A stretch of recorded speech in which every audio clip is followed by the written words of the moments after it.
l'arbre à désir. Au gré des saisons, regardez ma toison, je verdis, je blondis, je brunis, ou bien je me défeuille.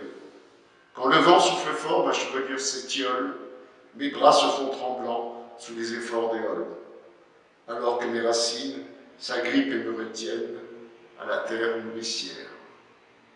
J'ai 100 ans, j'ai 1000 ans, et chaque année qui passe ajoute un anneau à ma puissante taille.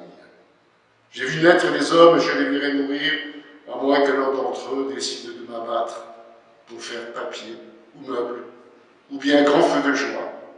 Je ne suis qu'un arbre parmi les arbres.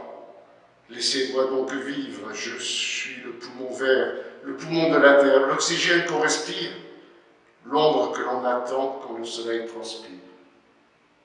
Je porte en moi les fleurs, les fruits, les nids, la balançoire de l'enfant et les marques gravées des amours dérisoires. Et je retiens aussi le poète et la muse qui, à travers mes feuilles, comme le soleil, s'amuse.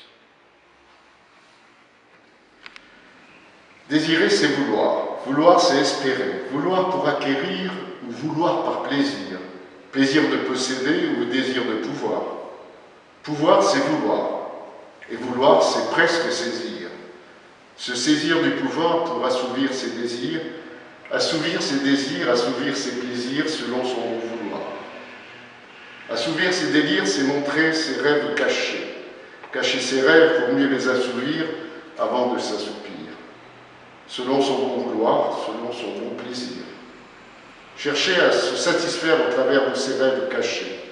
Rêver, cacher de son imaginaire pour étancher ses désirs. Imaginer ses plaisirs selon son bon vouloir et chercher à les apaiser selon ses désirs. Assouvir ses plaisirs, c'est vouloir son plaisir au-delà du désir.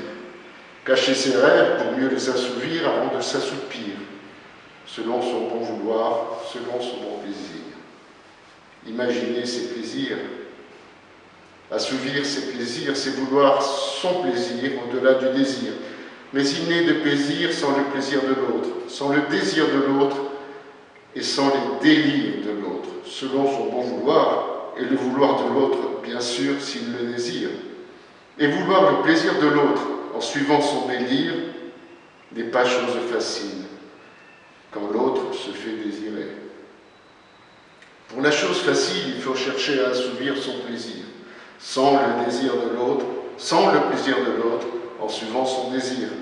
La chose devient alors complexe, et pour la chose complexe, il faut un bel imaginaire, un esprit créatif, un talent débordant.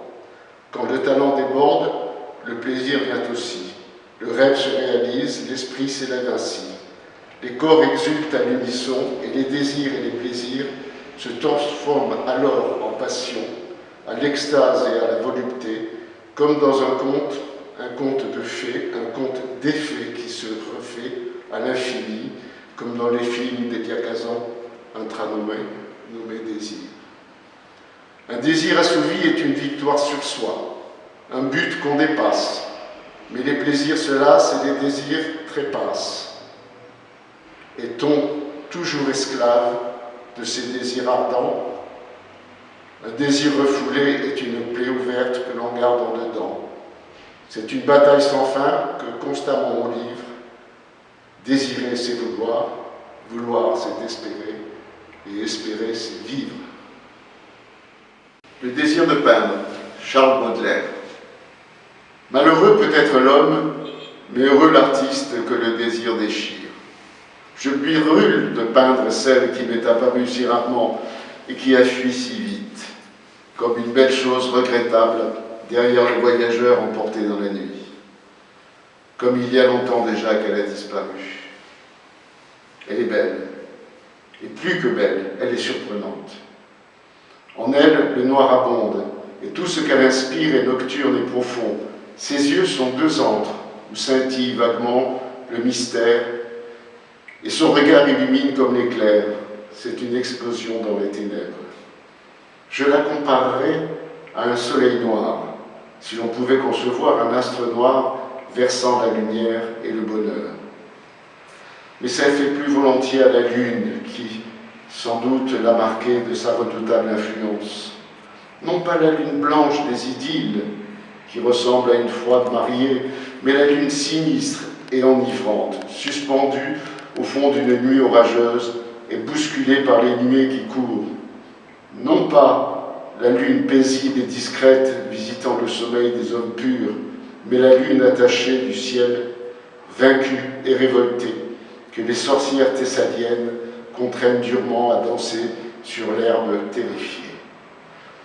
Dans son petit front habite la volonté tenace et l'amour de la proie.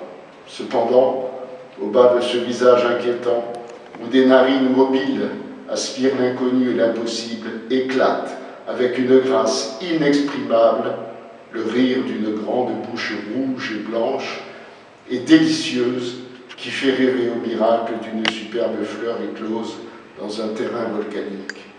Il y a des femmes qui inspirent l'envie de les vaincre et de jouir d'elles, et celle-ci donne le désir de mourir lentement sous son regard.